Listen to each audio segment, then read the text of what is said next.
welcome to Unpopular Opinion. Today we're going to talk about the Zack Snyder cut of Justice League. Be very careful with the next thing you say.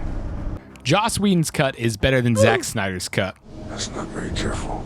So, I know right now, as I'm recording this, it's April 1st, so I'm going to wait to upload this so it's not April Fool's Day, so I can be 100% clear that this is not a sarcastic opinion. Joss Whedon's cut is a far better film for 3 reasons alone. At the end of the day, they are both 2 lackluster films. The only real difference is Zack got to tell his real vision with 3 years of hindsight. However, only one of these films is still actually watchable. Without further ado, reason number 1. Aspect ratio is the container in which the movie film lives in. Zack Snyder's cut is not available in a widescreen format. Now, I'm not here to tell you the differences about aspect ratios. For that, go hit up the master Slugen Flugen. The A24 4:3 Academy ratio, and of course the one we are in now, the 16:9 HD aspect ratio. However, I find it hysterical that they made this only for IMAX, especially considering that this was the year with the least amount of theaters being open entirely. It was made for IMAX? That's really funny, Zack, that you decided to do that, because I was watching it on my couch on HBO Max, like the entire fucking world was, because most theaters weren't open.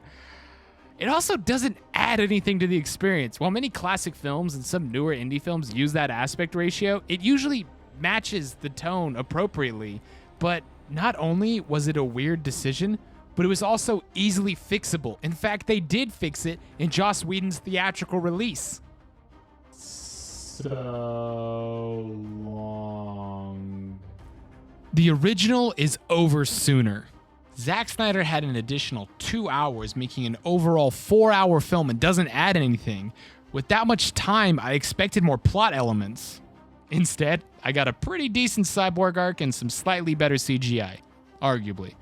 All the plot points are the same, and all my issues with the original release are still present in this version. Only now, they are even longer and in slow motion. What were my issues with the original film? Batman is a shitty version of Tony Stark and not Bruce Wayne. The movie's pacing is atrocious and spends nearly the entire runtime on assembling the team. Lastly, the middle act is purely trying to revive Superman, which again, it was stupid he died in the last film. But it's even more ridiculous that the Justice League doesn't stand on its own. Like, the Justice League is nothing without Superman. Why is this even a Justice League movie if the whole plan is just revive Superman? There are 6, not 5. There's no us without him.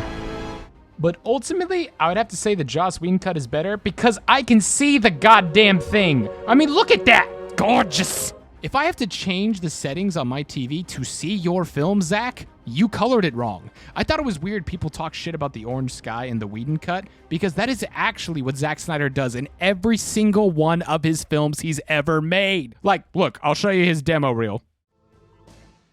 Hallelujah. Hallelujah. Hallelujah. Hallelujah. This movie, aesthetically speaking, was probably the biggest piece of shit I've ever had to watch. And you guys want more? Ayer wants to make a Suicide Squad cut? What are you guys doing here? What's next? Are we gonna get a Jenkins cut of Wonder Woman 2? Life is good, but it can be better. The Snyder Cut didn't exist, guys. It didn't exist. You couldn't release it. They had to do extensive reshoots and overhaul CGI. This movie did not exist.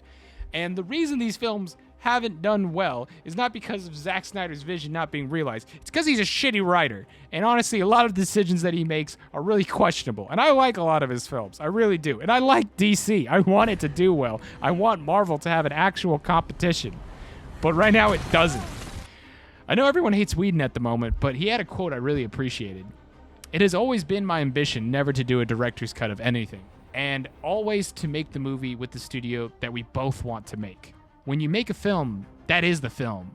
You shouldn't get the hindsight of making a film, seeing the reviews, and then changing it, which this movie did do, and it still sucks ass.